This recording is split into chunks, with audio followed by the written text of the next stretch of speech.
Okay. Alrighty, we are live. So, hey everybody, welcome to the Dan Bullman Photography Podcast. Tonight I have a special guest on, Hans Rosemond, who is a writer and photographer for FStoppers, and he writes a lot of content about film photography, so I wanted to get on tonight and have a conversation with him. So, for the people in the audience who might not know who you are, why don't you just give a brief introduction? My name is Hans. I have been a professional photographer on and off, mostly part-time, since about 2005, I believe. I started out with film, 35mm film way back in the day, and swiftly moved to digital and didn't really touch a film camera for a long time after that. And just recently I've been kind of getting back into film photography again, but I mainly focus on portraiture, the occasional event here or there, the occasional wedding, but portraits are mostly my my bag.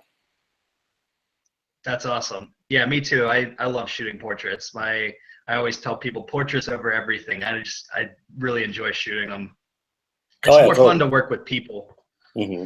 I love. I used to love shooting landscapes. I mean, I was never very good at it, but all that I could think was I really want to put a person in front of it. You know, after I started shooting people finally, just the landscapes always seemed kind of empty to me without people in them. But yeah, and like I said, I was never very good at it anyway. So you know, I just kind of moved over to moved on to something that you were better at.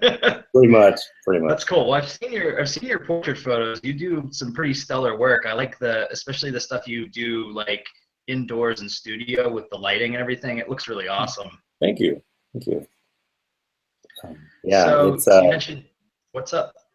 Oh no, I was gonna say it's funny. You know, studio is not really. I enjoy shooting in the studio, but like I really like shooting on location. The studio is fine, well and good, but I think I don't feel nearly as creative as when I'm out and about, you know, doing something. I don't know. My studio shoots tend to be pretty short because I kind of run out of ideas. So what do you think makes that the case that you feel more creative on location? Is it just trying to find things in the environment, or what is it that? Yeah, I try to really kind of connect people to a space. You know, I'm really, you know, a big fan of like Annie Leibovitz and Mark Seliger, and you know, Dan Winter's not. I mean, I love Dan Winter's work, but he's, you know, not really as much of it as a out and about environmental portraiture. Like he'll build his own set, you know, which is amazing, but you know, not really something that I particularly do. But I really like those kinds of shoots where people are part of something else. You know, like it's not just them. Like even like, you know, close up portraits, it's still, you can get a sense that they're in an environment, that they're a part of something else, as opposed to just kind of, you know, living in a bubble. But I mean, that said, you know, sometimes the best pictures are just the person, you know, on a backdrop. But I think you got to have, usually for me anyway, I think you have to really have a really expressive person for that to work really well. Yeah, I hear you. So you alluded to this a little bit, but you know, you've been writing a lot about your journeys getting back into film photography, particularly like trying out large format photography and medium format. So what was the spark, I guess, that got you back into shooting film after embracing digital? You know, I think it comes down to a lot of it. You know, you always hear, well, film, you know, if you shoot film, it'll make you a better photographer. You know, it'll slow you down. It'll do this and that. And I think that's true to some extent, but I think that was kind of the hook that got me shooting into film, because I kind of felt like I wasn't really shooting for me anymore. You know, like I think every person who does, you know, who starts out passionate about something and then it turns into work, sometimes it's a little bit of a journey to try and figure out or remember why exactly you were doing this to begin with. And for me, film was kind of a way more to connect with why I started. And from there, it was just kind of this building of, wow, that just, you know, feels really great. Let me try this, and let me try this. And wow, I was really bad at that. And, you know, and just kind of learning. And as I went, you know, I remember I never I don't know if you know how many articles you've read, but I've not been a particularly big fan of 35 millimeter film. Mm-hmm. And a lot of that is what really hooked me into film big time was the viewfinder. You know, that big, beautiful viewfinder. It's I don't know. It separates you from the world. Like I don't know. And I guess there's just not enough of that really in a small 35 millimeter frame to really hook me. Yeah. And plus, you know, before I started playing around in the darkroom, you know, I could not get a good scan on a 35 millimeter film to save my life. Like I just can't do it. I don't know. It's probably because I'm using a cheapo flatbed scanner, but yeah, I can't do it. Like, I mean, 35 millimeter, I mean, medium format, I'm fine with, and large format is easy, but 35 mil is just tough. Like I can't do it. You know, it's just yeah, not so much. Yeah. Yeah, I think if you're looking for like a really crisp image or like the high quality, like high resolution stuff, like it is tough to get it out of 35 millimeter. Like I've gotten some pretty good photos out of like Portra 400, Mm-hmm. but I always end up like if I'm scanning it, I'll scan it at like 3200 DPI or something crazy like that, Mm-hmm. and then try to like get a decent looking file out of it. But there's always a little bit of noticeable grain, which, you know, that comes down to aesthetic. I think if you want something that looks super crisp, it's definitely a lot harder to get that in 35. Yeah, and I think that's my problem. I think I'm trying. I've been in digital land for so long that I'm trying to, you know, kind of fit a round peg in a square hole. You know, like I'm trying to get that clarity out of 35 millimeter film, and it's just not there. You're not supposed to. You know, like it's just Yeah. it's silly for me to expect that. But there it is. You know, so I guess I gravitate towards the larger formats just because they just look better. You know, to me, I guess. Yeah. So you mentioned, and we talked about this a little bit earlier, but you mentioned that you're in a recent article that your favorite camera is the Mamiya RZ67, or at least you called it like the best portrait camera, and that's like one of my favorite cameras as well. What is it about, you know, that camera or the experience of shooting with it that really like draws you in? I think it's part of it is sentimental because it was, remember I was saying about like, you know, looking into that viewfinder and being like, oh, wow, that was the camera that I looked into. So I immediately, you know, I kind of have a little bit of sentiment towards the camera that way, but it's just so, for lack of a better word, it's a pure camera. You know what I mean? Like there's not much to it. You know, it does, you know, you need to put a battery in it, you know, and all that to get the shutter speeds to work at least at the speeds you want them to. But like the RB67 is, you know, the manual version of the RZ, and it's just enough of a pain in the ass to work with that I just don't like working with it. Whereas the RZ is just refined enough to where it becomes really simple to work with. And, you know, it's just, you know, you set this, you set that, you shoot. Done. You know, that's it. That's all there is to it. You know, you're in charge of everything. You are the focuser. You're this. And the viewfinder is just amazing, and the lenses are amazing. You know, there's just, I don't know. I mean, I don't know if you saw far back on an article, like I tried to use a Hasselblad, and it was nice. You know, like it was a nice camera. The square format, I'm still kind of iffy about. I don't know. I don't get what the hubbub is about it, but the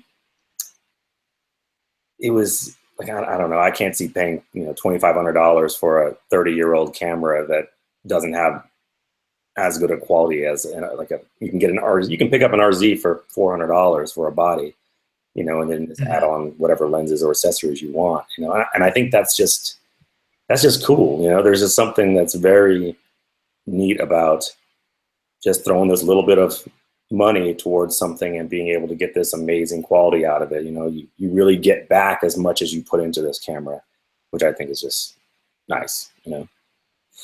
Yeah. Yeah, I think that was one of the big draws for me was I saw some of the images that people had been shooting with that camera, and the quality is amazing. And I was looking to upgrade to a little bit of a better system than my first medium format camera was a Pentacon 6, which is like an old East German 6x6 camera. Mm-hmm. And it's kind of quirky. great camera, but like I wanted something that was a little better, and the RZ just called to me. Like the price was right, the ability to change out the backs and the viewfinder and the lenses, and have this system that you can almost custom build to your needs was really attractive to me. And the photos I've been able to get with that camera are just astounding. I absolutely love shooting with it, especially shooting portraits. So I can see why you would call it the best portrait camera, because it's tough to beat.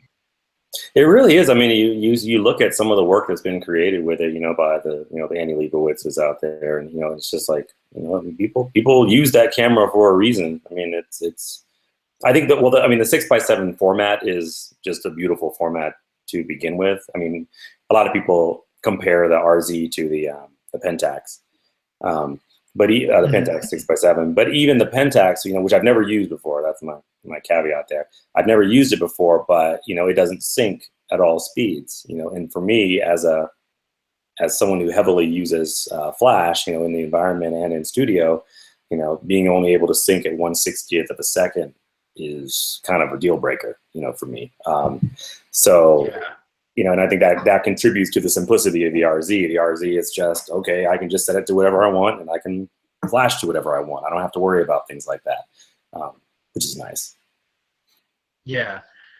I think that was another camera I had looked at was the Pentax 6.7, and I plan on doing a video on this at some point, because I have a couple of friends who have Pentax 6.7s and swear by them. So I want to do a video where and they're shooting with the Pentax and we can compare results or something. But one of the things that I think is a downside of this Pentax 6.7 is you can't swap the backs out. Sure. So about the RZ is you can be halfway through a roll, and then say you see a scene that film or something, like maybe you find something that would look better in black and white, you can pop the back off, pop another back on with a different film stock in it, and still get the shot. So that was another thing that was very attractive to me. And also that they have the Polaroid backs if you want to shoot the Fujifilm FP100C, which I know is discontinued, but you could still have that option. Sure. So just the customizability, I don't know if that's a word, but the customization options for the RZ67 are more than you can get with a camera like the Pentax 6.7. So I find that really appealing. And if you're on a budget, you could also, pop, you can buy a 645 back, or you can, some people have made 35mm backs for it as well, like just to do some fun, interesting stuff. But so I think that's kind of cool too. You can shoot 645, you can shoot 6x7 with it. But it's just it's a great camera, and it's one of those that, like, I think it's far enough away from 35mm that people are going to be like, okay, that's cool. That's different. It's not something that I can get from a regular 35mm camera, or even a digital camera. It just, the look is different enough. Like even 645 for me is kind of too close to 35mm that I almost don't think it's worth the effort. For me personally, whereas 6x7, I think it's big enough where it's kind of like, okay, that's medium format when you look at it. It's a different ball game when you're looking at it. Yeah.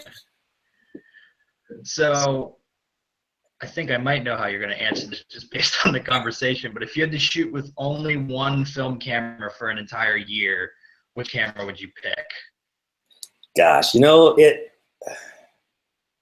it's a tough question, because I enjoy shooting. Obviously I love the RZ. I love that camera.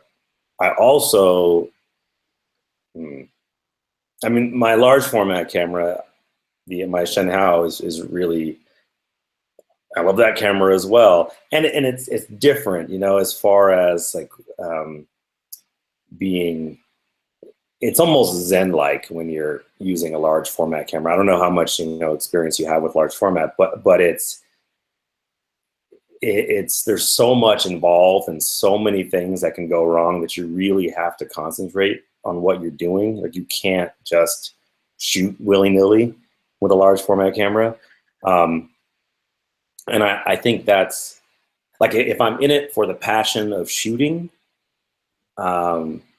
you know, and the experience of shooting, I should say, then I would probably gravitate more towards the large format. Whereas if I'm in it for the photos, like if I really just want to get really good photographs and, you know, give myself the most chances to get the best pictures, then I would go for the RZ.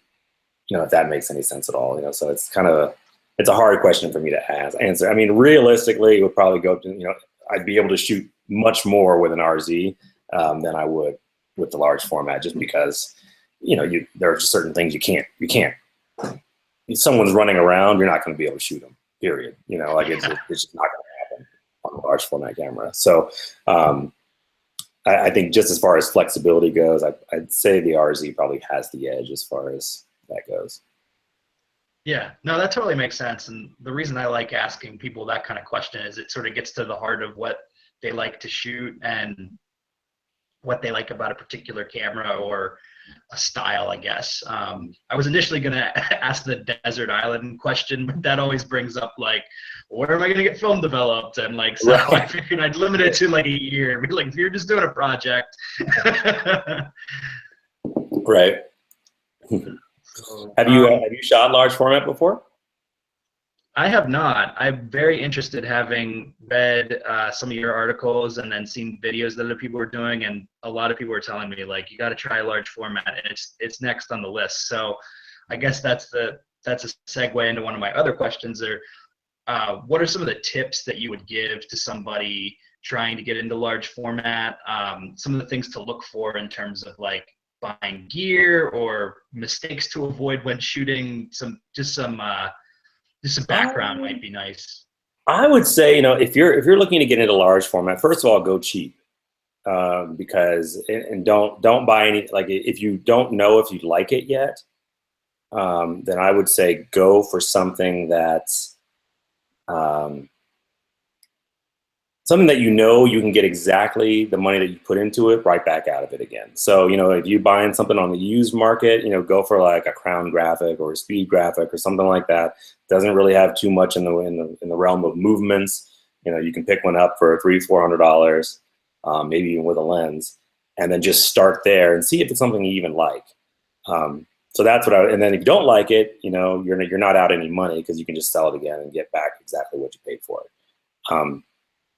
The biggest advice I can give as far as actually using it is don't give up, because it's really frustrating at first, because you're especially if all you've shot with is, you know, in the viewfinder, you know, because once you're taking the picture, you can't see what you're doing. Once the film's in, you have no idea, you know, like what's going on as far as your subject goes. So, you know, you need to, I mean, I guess you're looking outside, you're looking at your subject, but you're not seeing it on the viewfinder anymore once your film goes in.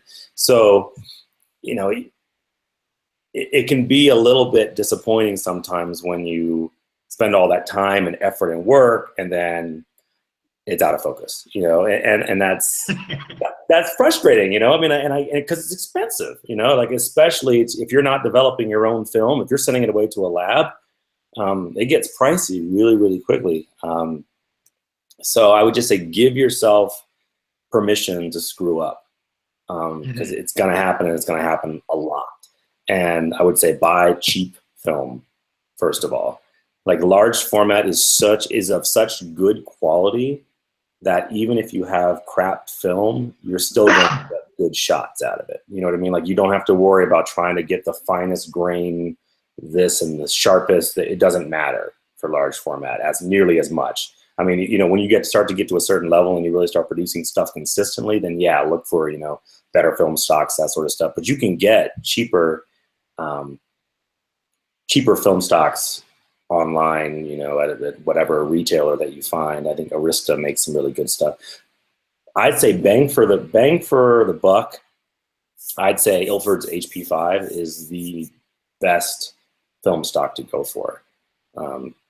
You know, I prefer a couple of others, but they're so ridiculously expensive that, you know, it's almost not worth it to me to even get them, you know, because I can just manipulate it to kind of look like those other film stocks if I want to, as opposed to, you know, paying, like, I mean, a box of HP5, I think you can get one for like $35 or something for 25 sheets.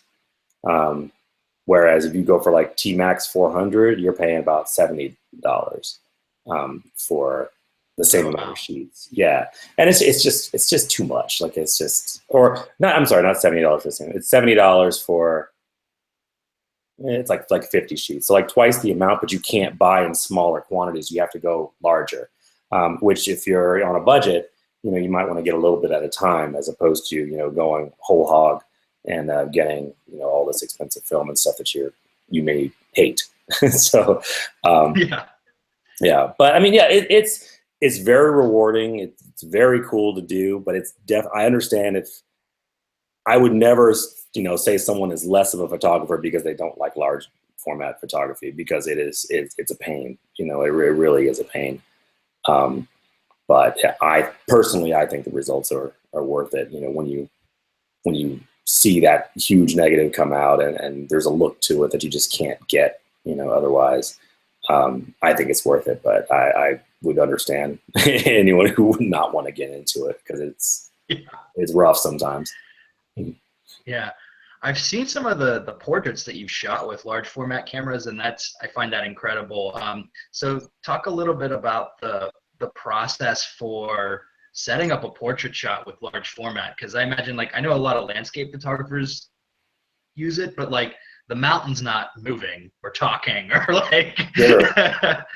So you have like I would say, like, I mean, just quick breakout for those who don't know, with large format photography, you have to kind of the process is that you get under a sheet or a blanket so that you can actually see the ground glass in front of you, because it's it's a 4x5 or 8x10 or whatever you're using, and then you have to focus on your subject.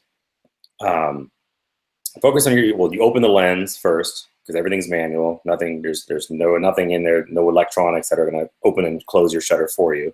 You have to do everything. So you open up your lens so that you can compose your shot.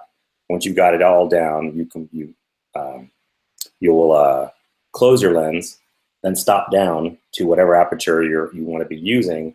Then you put the film in, take the shot, and then you can flip the film to the other side and take another shot. So once the film is in, you can't see what you're doing anymore. So you really have to be paying attention to make sure that your subject is not moving.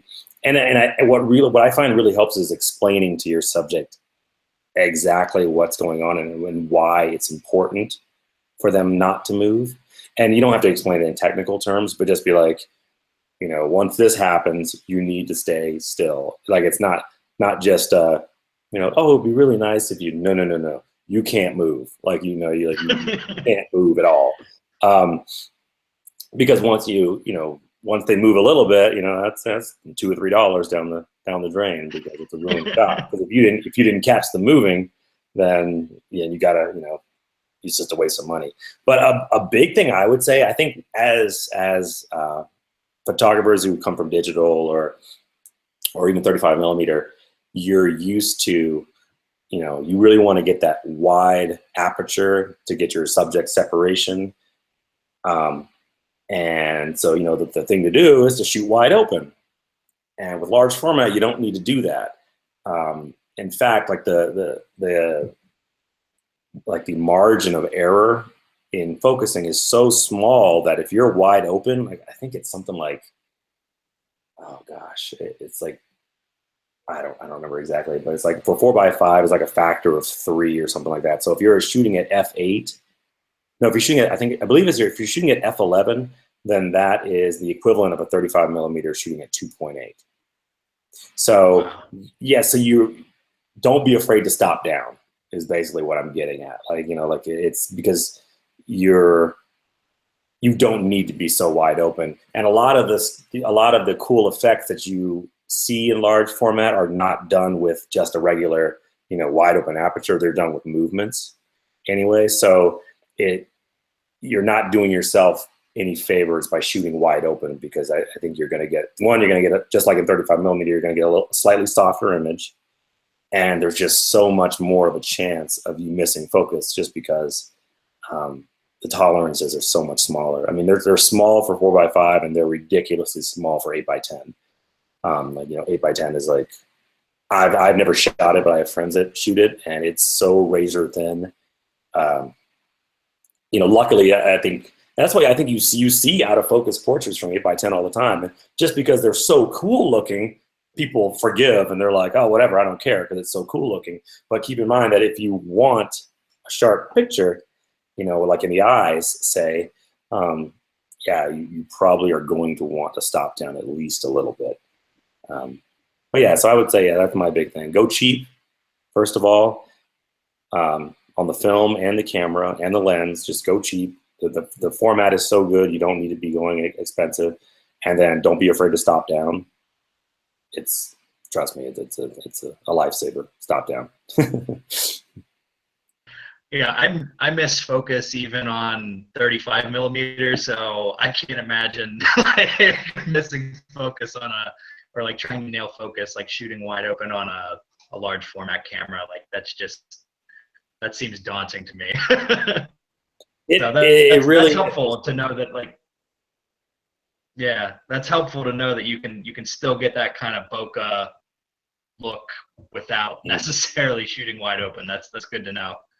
Yeah, and it's different. It's not like, you know, it's, I think people, you know, expect like these massive bokeh balls and stuff like that, and you really don't get that with large format. The difference is not really in the haze, the out of focus bokeh. It's more in the fall off of focus. So there's just like the transition from focus to out of focus is just, there's just something different about it, you know, and it's a little bit more rapid. Or a lot more rapid than 35 millimeter. And I think that's what contributes to the beauty, but you're not getting like, you know, these huge bokeh balls or anything like that. It's just, it's a different feel. So I think some people kind of look at it and they go, what am I looking at here? You know, like what's different? And they can't put their finger on it. You know, same with medium format. They're like, there's something different about it, but I don't understand what exactly. So yeah, it's not, you know, I think that's why a lot of people say like, well, I can get the same effect from 35 millimeter. I'll just, you know, shoot them with a 200 millimeter and, you know, throw the background out of focus and it'll be the same thing. And it's like, no, not really. You know, like there's something very different about it. The closest I can see from 35 millimeters, you know, are you familiar with like the Brenizer method? Ryan Brenizer made this effect where you could, and it's super, I mean, I guess it's simple to do in Photoshop. I guess you take a picture and then you take another picture around your subject and then you stitch them all together, like as a shallow depth of field. And so it kind of looks like a large format photo because you're using the same aperture all around this picture and you're creating this, I don't know, it's kind of difficult to explain, but if you Google Brenizer, you'll find many examples of it. And it's a cool effect. And I think that effect is more accurate to what large or medium format looks like, as opposed to just, you know, throwing the background out of focus. Like any camera can do that. You know, even a APS-C or smaller or micro four thirds, it doesn't really matter. They can all throw the background out of focus. You just got to get, you know, use a longer lens and get closer to your subject, and you'll throw your background out of focus. But it's more about the fall off of the focus. Yeah. No, I definitely want to get into shooting large format. Like it's like that one more hill to climb for me. The other one is really getting more serious and developing film at home and doing like darkroom printing. So I wanted to talk to you a little bit about that, because you recently have been writing about your experiences of building a darkroom in your home. And I was fascinated reading the article just on like the whole process of you setting it up. So can you just go into a little bit of that? Because I think you had sort of an interesting solution to not having a room where that was totally cut off from light in any way. Yeah. So in the article, I described about like, you know, how in my house, you know, there is room, but there's not room that's suitable for a dark room. There's nothing that's really easily shut. You know, I can't really shut out light easily. You know, most people, if you look up do-it-yourself dark rooms, it's use a bathroom or use a closet that you're not using, and just everything's being used. You know, I have a wife and 2 kids, so it's not the easiest thing to get space that's just for me. But what I do have is my basement. So what I decided to try out was buying a grow tent, and it's just really common for people who want to grow various plant life in in a dark environment, whatever that may be. And but you can buy them cheaply online. So I figured, okay, I'll try this out, and I was gonna get, and I almost wish I did get a 4 foot wide by 8 feet long one, because I mean it's like $200 for that size, and I think I got one for $100, and it's a 4 by 4, and then like 7 feet tall. And so my little makeshift dark room like just fits in there. And it's been like a little bit of an effort, but it really wasn't that bad as far as getting it put together, because you need a light tight environment, and I still think there are some light leaks in there, but paper. Well, luckily the one section that like I know there's a light leak is really low to the ground, and the basement is pretty dark anyway, and paper is pretty slow as far as accepting light. Like it's not really that not really so sensitive. It's not like film where you even like look in the direction of light and it's going to ruin the entire thing. It's not like that. Yeah, it's been a lot of fun and very expensive as far as my habit goes. Not the building. The building of the darkroom wasn't too bad. It was, because I just went to Home Depot and got like some ducting and this cheap fan, and hooked it up so I had exhaust, for the chemicals, and then some Panda film to kind of seal the major light leaks. And I found an enlarger pretty cheap online that would do 4 by 5 down to 35 mil, and I just kind of went for it, and it's been really cool. Like I could spend all day in there. Like, I mean, it's just, it's very, very addicting, because you get one shot at it as far as, each print. You get one shot at it, and then if you want to tweak something, you're kind of like, okay, well, let me try this next time. Okay, that looks good, but what if I did this? So you end up spending quite a bit of time on each print, which I think is normal. But it's just not really done anymore. It's like, imagine, if you're in Photoshop and you're dodging and burning something, or you're adjusting exposure, every single time that you adjust, your exposure, or you try a look, that's a print. And then you got to try it again. So you have a physical record of every single time that you got something that you didn't want, pretty much. Which is fun, I think, for me. I started out with nothing but 8 by 10 sheets, and I quickly moved down to 5 by 7 just because it was a lot cheaper, and I was just burning through them because I had no idea what I was doing. But YouTube is a fantastic resource for all this kind of stuff. So I've gotten better, and now I'm just trying to figure out. I'm like, okay, well, how do I get all this stuff online? Because just for promotional purposes, it's really cool to have for myself as far as the actual prints go, and if I want to do a gallery show or something like that. But as far as getting things out there for self-promotion, so I'm like, okay, I'll have to scan and hopefully the best. So it all comes back to digital eventually, anyway, right? Yeah, I know that's the bottleneck for distribution at these points. Yeah. I thought there was the one thing that was funny reading the article was, like, you mentioned that the zipper on the grow tent didn't close from the inside. So like so imagine trying to like create a light tight environment. You're like, I can't zip the shut, I'm inside. Right, pretty much. So what I ended up doing was just getting this little piece of felt and attaching it via Velcro to the inside. And so every time I go in, I zip it as far as I can, and then I just kind of Velcro the flap, the felt flap over that light. And it's been working fine, so far. So can't complain.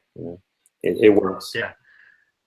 That's some real DIY solutions. So, right, which is funny, because anyone who is watching this and has concerns, like, I'm not a DIY, like, I'm the worst. Like, I am not a DIYer at all. But I wanted to try this, and I knew that I didn't have the space for it, you know, as far as, and I rent this house, so there's no way that I could build an actual, you know, dark room somewhere. Yeah. So like, don't be afraid of it. It really is not difficult to do. And I highly recommend, like, if you like shooting film, and especially if you've been scanning on a flatbed scanner, like, just try it. I mean, it's a different world as far as quality goes, I think. It's just different, yeah. So I guess that hints a little bit at my next question that I was going to ask, which is, what do you think is the benefit or the benefit of the experience of doing darkroom printing? You know, I think it's kind of like, I imagine it's the difference between using a guitar synthesizer, like on a computer, to make music, and playing a guitar. And, you know, and that's, you can make great music either way.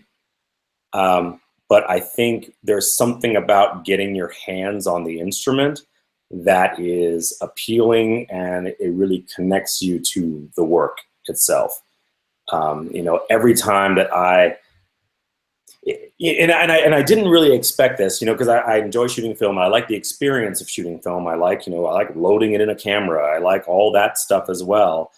But I didn't really understand how much of the experience was missing without the darkroom component there, because you're, you know, it's almost like if you were shooting digital on your camera and all you ever got to do was looking at it on an LCD screen, like on the back of the camera, but you never really messed with it in Photoshop and played with it. Like, I think that's kind of, you know, the analogy, I guess, you know, like in film, that component of it is done in the darkroom. And it's so, you know, as someone who creates, you really feel like you are creating something. You know, you are doing it. You're in there with your hands, you know, and you got your dry hands from the chemicals, and you're smelling it, and it's just, you know, it's a different experience, you know, and it really connects you more, I would say, to the work itself. And I am not one of those, like, you know, like hippie organic people, you know, I'm not like that at all, but it feels different to actually work on it yourself, to be doing it yourself, to not be pressing a button. And that is not a knock on digital. I shoot digitally all the time, you know, for commercial and whatnot, but for work that really matters to me, I think, you know, I'm going to start putting it more in the darkroom, just because I feel that connection to it. You know, I feel like I made something with my hands. And also, if you are scanning your stuff at home, as like on a flatbed, the quality difference is night and day, because you know, a flatbed scanner is not a good, it's just not the best instrument for scanning film. You know, and to get really good quality, you need a dedicated film scanner or drum scan or something like that, and all those things are very expensive. Like, yeah, I don't think you really understand what your lenses are capable of and what these cameras are capable of until you start printing them yourself. And then I think, because I was shocked, really. I mean, like, when I got in there, like the stuff from my RZ, you know, it's one, like, I always knew that flatbeds were a little bit soft, and that's fine, especially when you're scanning to a certain size and you're only viewing it at, you know, 11 by 14 or whatever. You know, you don't really care. But the difference is so apparent. It's so night and day when you're really, you know, you're getting in there with it on a, you know, this little instrument called a grain finder, where you're getting in there and you're focusing directly on the film plane. So you know that it's in focus. You know, your negative is in focus on the paper. There's no ifs, ands, or buts. You're not worried about the scanner not being sharp, because you know it's in focus. And then when you print that, you're like, wow, you know, like, that's what it's supposed to look like. And I think that's really cool. I wish that I had the room to print in color, but I don't. You really need a close not measurable, but easily controllable water source if you're printing color, or you can, like if you're doing it the old school way, or if I would need like a Jobo or something like that, this big old instrument to do it so that I can get the temperatures right. Because as of now, it's like my darkroom is in the basement, but my water source is upstairs. So I have like a water bath to hold my prints in while I'm working, and then I can go rinse off the prints later. But for color, everything needs to be held at a certain temperature, including your chemicals that you're actually working with. So if you don't have, a means to keep those at the same temperature, then you can't really do it, unfortunately. But eventually, one day. One day. One day. So did you take a course on this before you tried it out, or was this something that you just like jumped into at home? Yeah, I just kind of jumped into it. I mean, like I've never taken a photography course, and this. I think the main reason to take photography courses or something like that, or I guess to go to school for photography, like if you ever want to get like a full-on degree, you better want to teach photography. I think that's where I'm at, I think, because there's so much out there, so many resources and seminars and YouTube videos and this and that and whatever. Like it's just, I don't, I'm sure, the educated world will kill me, for this, but I mean, I don't see the point in going to school for photography unless you want to teach photography, because then you need certification to do so, but not once in my professional career have I ever been asked for my certifications. Have I ever been asked for where I went to school? It's just, they look at my portfolio and they say, okay, either, yeah, you'll be great, or no, we'll pass, period. No one ever asked me about my education. But it also, the one thing I would say that's really good for if you go to a reputable school is the networking. That's a really good part, I would say, of going to school. As far as like getting in as an assistant somewhere, or this or that, or making those kinds of connections. Yes, but if you're going to go to some small school somewhere where no one's connected to anyone, I think you're better off putting that money into your business. If that's what you really want to do. I think you can put, what does it cost for a degree these days for an art degree? It's like 20, 30, 20, 30 grand a year. Like where else could you put that money? A lot of other places. So yeah, sorry, I went off a little tangent there, but. No, that's great. It's something I've been thinking about too. Like I had a friend who went and enrolled in a photography program, and I was kind of puzzled as to why he did it, because I was like, he already had the chops and the skills, and he did it for like a semester, and he was like, yeah, the stuff they teach is really basic, and I felt like I was already at the level I needed to be with those types of classes based on the money he was paying for them, which was like, I don't know, $3,000 per credit or something like that. Mm-hmm. Yeah, it's a lot of money, especially for an artist, and someone who, for all intents and purposes, more than likely is not going to be in a position to be paying back student loans of that caliber for a while. It takes usually a while to get a good business underneath you and to build a clientele and get your clients and get your footing and your marketing together. So if you're 6 months out of school and working as an assistant, it might be really tough to pay back those loans right away. Whereas if you kind of, bartend and teach yourself, then, maybe you'll be in a better position overall. I don't know. That's just me, I guess. Yeah. No, I think that's good advice. So this is something I've been thinking about, because I wanted to do a podcast episode on it, but I'll just ask you since we're talking about it.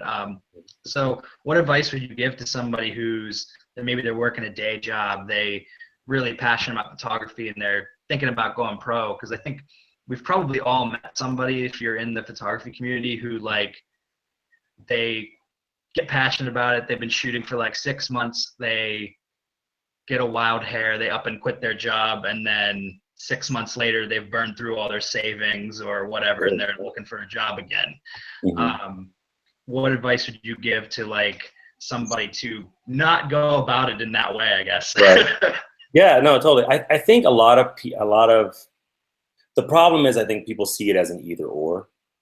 You know, it's like either I do photography or I have a normal 9 to 5 or whatever job. And it's not, you know, life is not so simple. Um, you know, you sometimes you have to do the work that you don't want to do so that you can afford to do the work that you do want to do. And then maybe there will be a transition. You know, there's a period of where you're making enough money so you can say, okay, I can give this a real shot now because I've got money in the bank.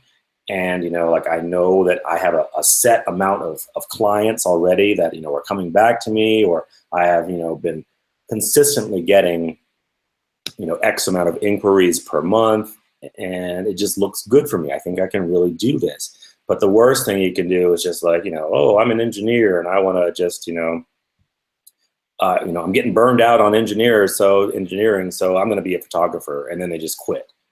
You know, like that's not the way to go about doing it, because you're starting from less than zero. You know, you're starting from first. You got to teach yourself how to do this. You teach yourself the business of photography. Teach yourself, you know, get the equipment, get this, get that, and then build a clientele. Like, you know, you're trying to start a years-long path at year 5 when you're at 0. And I think that's a really tough thing to do. I mean, like I don't shoot full time. You know, you know, there have been few times in my life where I have shot full time, but it's just always, you know, I got family, I got this, I got that. And that's more me than anything else. You know, I'm sure I could drop it, you know, drop everything and just do it.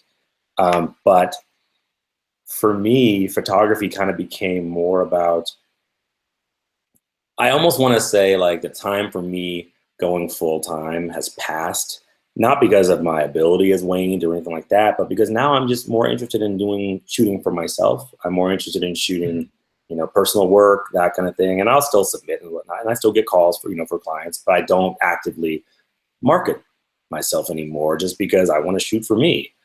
And that's just where I'm at. That's a horrible business plan, by the way. Like for anyone who actually wants to own a business, like that's not the way you do it. But you know, but for people who really want to make, you know, a living on doing it, they need to realize that, you know, not everything that you shoot is going to be what you want to shoot as far as your cup of tea. And also, it's 80% business. You know, you spend 20% shooting, and 80% of it is just, you know, it's taxes, it's bills, it's overhead, it's all of those things. It's marketing. It's, well, Lord, is it marketing? You know, and I hate marketing. So I mean, I was amazed when FStoppers took me on, because I was like, yeah, no, I shoot part time. You know, like I'm not like, you know, this rock star photographer, you know, who's, you know, making it rain on people or anything like that. You know, I'm just this, you know, Joe that can create some hopefully decent work, and who has opinions about photography. But yeah, but if you really want to make a go at it, like, you know, you got to get your business cap on. It's not about, you need to immediately drop the romantic side of photography. You know, it's not about, oh, especially, you know, people on, you know, I wrote an article about like people, you know, making little presets and whatnot, and slapping them on a picture and putting them on Instagram and getting like all these likes and whatnot, and thinking, oh my gosh, I'm an amazing photographer. And it's like, no, you're not. You know what I mean? Like you can press a button, and that's great. You know, that's like a really good start, but it's not, that's not the end all and be all of what it takes to be successful. You know, and a lot of those people who have, you know, 40, 50, 60,000, 100,000 followers on Instagram, because they make really pretty pictures and apply the right presets, you know, they're still waiting tables, they're still bartending, because they haven't been able to make that next step into what does it really take to make a business out of this. You know, and you know, likes are a dime a dozen. You know, like that's likes are cool, and they're, you know, social media is great, and it's a really great tool. But going full time requires a different hat. It requires different skills, and it requires a different level of dedication. You can't just go out and make pretty pictures. unfortunately, but that's just the world we live in. And the amount of pretty pictures that you see on Instagram should tell you that you can't just go out and make pretty pictures, because everyone can make pretty pictures. Like the technology has gotten to a point now where, I mean, it literally, as much as any photographer, I'm sure yourself included, you take a really nice picture and you hate to hear people say, "Oh, it's a really nice camera." It's the camera, you know what I mean? Like, and a lot of times it is the camera these days, because the cameras are amazing. Cell phones are amazing. And if what you are doing is able to be done by anybody because they've got a nice camera, you're not doing it right. Do you know what I mean? You're not giving the you're not giving the dedication that you really need to be successful. It's just all you're doing is putting yourself into a block of people that can do exactly what you can do. So be dedicated, realize that it's a business and you need to treat it as such. And for all these reasons, I'm a part-time photographer because I suck at all those things. Like I'm not like that. And I luckily have a wife who's very understanding, who lets me play and occasionally make a little bit of money here and there from photography. But for the most part, I shoot for myself, and that's because I know that I'm not like that. So yeah, I think having that like self-awareness is really important for discovering whether you're capable of going out on your own and starting your own business. Because I think a lot of people get the conception in their head like, wow, like, all their friends start telling them like, wow, you're taking great photos and stuff, and they get this kind of inflated sense and they think like, wow, I could really go up and do this on their own. And I had a moment of that like about a year ago. But one, I did some paid shoots and I realized like it's kind of a pain sometimes dealing with clients. And two, I realized I had no business savvy yet. So like, and this is before I was doing stuff on YouTube, and now I've gotten more passionate about doing like photography education, like creating videos and that sort of thing. But I realized like if I'm gonna do at any point transition out of my day job, which I work in a library, if at any point I'm transitioning out of that, like I really have to build a foundation of business skills, because that's what it's gonna take to really make it work. No, you're absolutely right. I mean, it's tough. As technology has gotten better and better and better, it's become easier and easier to produce photographs that are passable and good. I mean, like so you really have to be cognizant of what you are bringing to the table, and I think nobody wants to hear that. Because when I started taking pictures, like people say, I think really honestly it's because you're using a DSLR and they're not used to seeing things thrown out of focus behind. They're like, oh wow, that's amazing, because the layperson, they're used to a point and shoot, or even back in the day, if you had like a little disposable camera and everything was in focus on film, or whatever it was. But as minute you start seeing subject separation, you're like, oh wow, that's really something. That's different. You're really good, and I think that really inflates people's heads.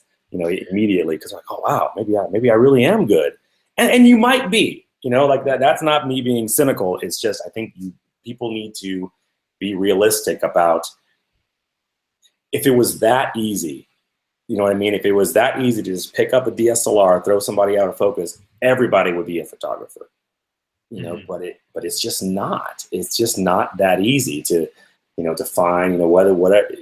Like if I went out, like I was talking about with landscapes, like it takes a certain kind of personality to sit there and wait for that exact right moment and know where the light is and understand the area and all that kind of stuff. Or if you're a wildlife photographer, to understand the animal's behavior and this, and it's every little genre, has its little peccadillos that you really just, you need to know and skills that need to be acquired. And then on top of that, you need to learn the business side of it.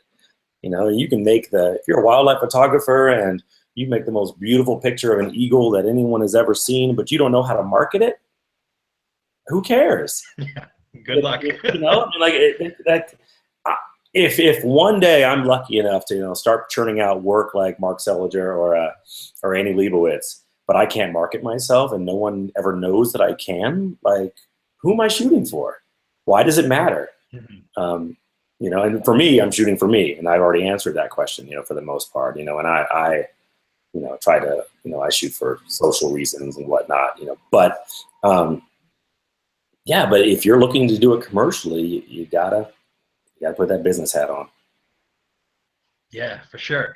Mhm. So I wanted to talk a bit about writing and blogging, and just kind of get your background on, like, so when did you start getting into writing about photography and then joining FStoppers and starting to go that route? FStoppers was they're my first time really, you know, writing regularly as a for a blog, including my own, because I was always really horrible. I mean, you know, you always hear you should keep a blog, and I'm like, okay, and then I never do. But you know, someone handing me a deadline, it's a little bit easier to be like, okay, I really need to, you know, actually do this. So yeah, my only real experience actually doing it is with FStoppers, but it's been cool though. They're a fun company to work for. I mean, like, and I just, you know, I am able to talk to people that ordinarily wouldn't give me the time of day, which is kind of cool. You know, like I just had my last post was an interview with Chris Buck, who I'm sure that if I were just me and not under the FStoppers mantle, you know, he probably wouldn't have given me the time of day. So it was really neat being able to talk to these people who are essentially, you know, my heroes. Yeah. You know, and I hope to do more of that. Annie Leibovitz, if you're listening, I know you are stalking me. But yeah, so I'd love to do more of that kind of stuff, more interviews. That was a lot of fun.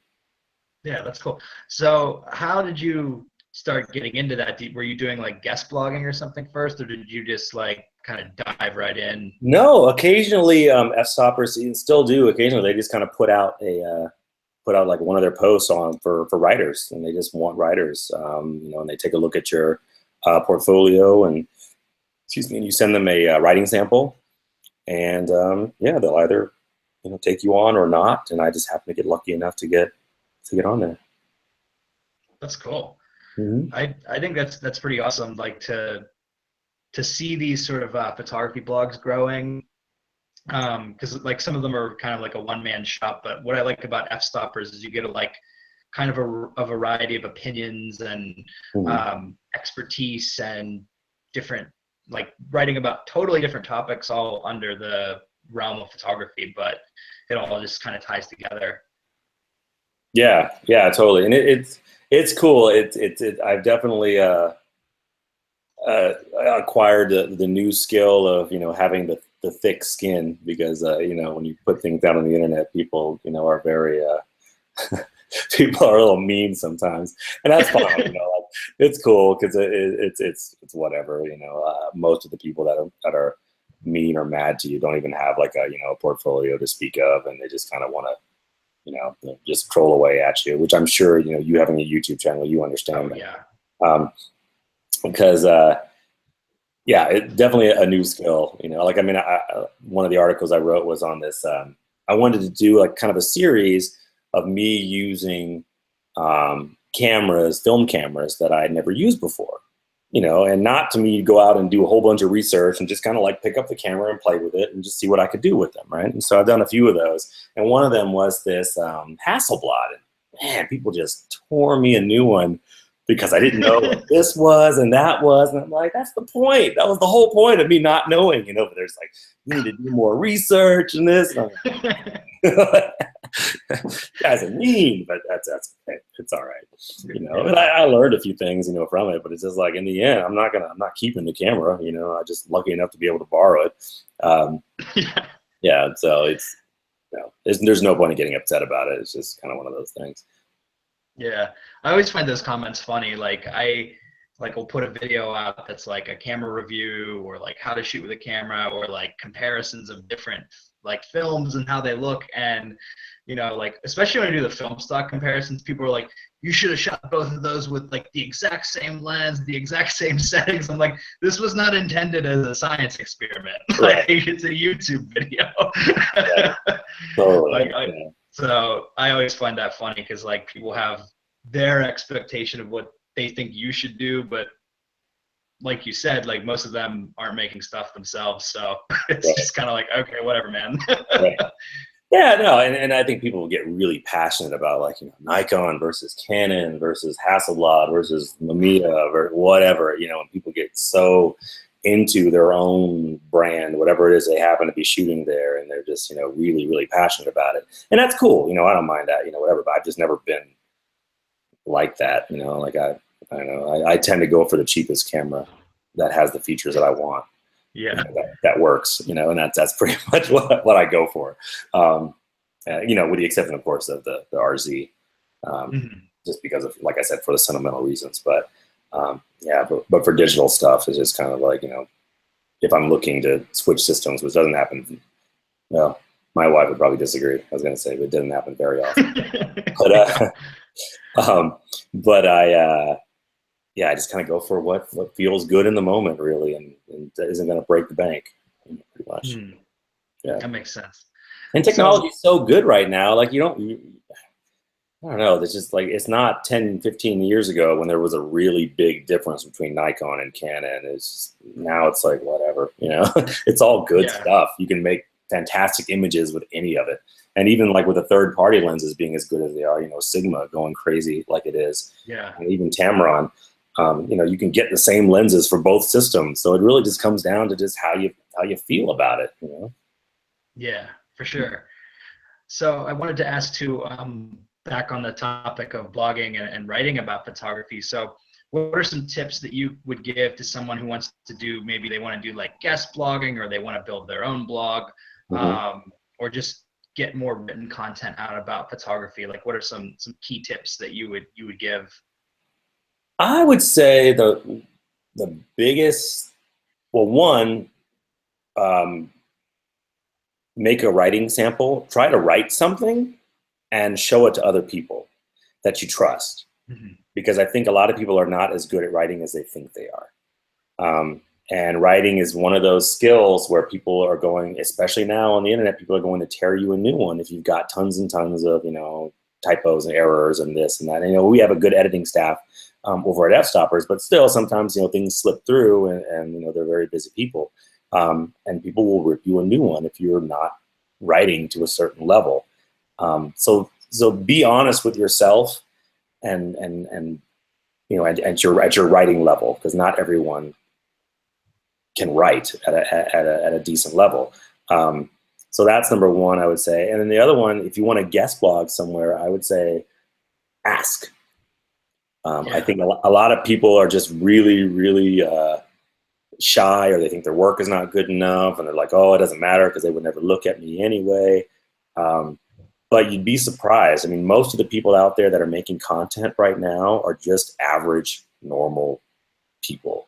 You know, like, you know, I think when you see people online or on YouTube who have a channel, I think everyone just, their mind goes, oh, they must be rich. They must be making tons of money off of YouTube and all this. Like, you know, and both you and I know that ain't the case. You know, like, you know, we're making, you know, pennies on the thousands. You know, it seems like, you know, but it's, you know, you don't make a lot of money doing that kind of stuff or blogging. You know, and it's, I think people kind of, when they see people that are in the public eye, they think, well, they're on a different level and they never give me the time of day. And it's really not the case at all. You know, most of the people that are putting out content right now are just normal folks. And they would love, if you've got something to offer, they would love to hear what it is, and, you know, and see how it, you know, melds with what they're doing. Yeah, people, you know, just people are people. You know, don't be intimidated, I would say. Yeah, I definitely think that's great advice. And one of the things that I like about the age we're living in with the internet is that, you know, normal people who might not have been able to write for like photography magazines or something back in the day, like there's a platform for them to do that now on the internet. And so, I mean, it's kind of a double-edged sword, because, you know, everybody can do it, and at the same time, everybody does and everybody can. So you know, it can be hard to cut through the noise, but I do think it's cool that, like, you know, just normal people like me could start a YouTube channel and grow an audience and just put out content that people come and watch and enjoy. Yeah, absolutely. Because I am not special. You know, like I'm a dude that likes to take pictures, and you know, hopefully every once in a while producing something that's pretty good. You know, but I am, yeah, not, you know, anything special. So you know, heed my advice or don't heed my advice. That's fine. You know, I am not pretending to be any better at any of this than most people. Very cool. So what's the next like photography adventure for you, or some project that you have any projects or things that you're planning on doing next? Yeah, well, it's kind of on pause right now, but I'll hopefully be getting back into it soon. I've been working on this project called American We, and it's a portrait project, kind of my baby. And I've been shooting it all on film, mostly large format, but I think I'm going to be switching more to medium format as well with it. And it's just kind of about with the last election, you know, here in the U.S. You know, I think the country is very fractured, and I think people have kind of stopped listening to each other. So I wanted to do a portrait project along the lines of like, you know, kind of like Humans of New York, but rather than just man on the street kind of thing, more of real, you know, set up portraits of people, and then have them give me their thoughts on the country and what their hopes, dreams, and fears for our country are. And so that's kind of what I've been focusing on lately for my passion project. And that's been a lot of fun. It's gotten some, you know, pretty good response from some people. And but I just need to. I've just been kind of like on a month-and-a-half break, so I need to like get my tail in gear and get it going. But yeah, it's been fun though. That's cool. So how long have you been working on that? Did you just kind of launch it after the election, or was this something you were? I've been working on it now, I want to say like 6 months or so. There's probably like only like 15 or 16 people profiled so far, but it's definitely something that I really want to, you know, get going more. You know, I'd like to be able to put out in the range of like 6 to 8 portraits per month, and then like really start getting the ball rolling. It's supposed to be like, you know, my portraits and then their words all together, and it's, you know, it's I get good response from it. I just haven't really like, you know, dedicated the time to it that I need to, and it's tough. You know, I got 2 small kids over here that demand my time. They don't really care what my passion project is, but but that's also an excuse. You know, I mean, I can make it work. It's just I need to go ahead and do it. Yeah. Well, that's cool. That sounds like an awesome project. Yeah, it's AmericanWe.com. Check it out. It'll be all right. Very cool. Mm-hmm. Okay, so we were hitting like a little bit over an hour now, so I think we can probably wrap up here in a minute. But before we do, I just wanted to ask, where can people get in touch with you, either social media or wherever? Where's the best place where people can see your stuff? Probably I keep up most with Instagram, I would say. So that's probably the best place, and it's just my name. It's at Hans Rosemond, HansRosemond. And that's where I have most of the more recent work. Ends up on Instagram first, and then kind of disseminates to Facebook. But Instagram is probably the best place, though. And then from there, you can get my email address and all that good stuff. And write to me. I'm a nice guy. Write to me. Yeah. All right, that's awesome. All right, well, thank you so much for joining me tonight. This has been a great conversation. Like, I always like just picking people's brain who are at different stages of shooting in film and shooting different stuff. And I feel like I've learned a lot, particularly about large format and the darkroom from talking to you. So thank you very much for coming onto the show. And for all the people who tuned in, thank you very much for watching, and we will see you soon. All right. Have a great night, guys. Thank you.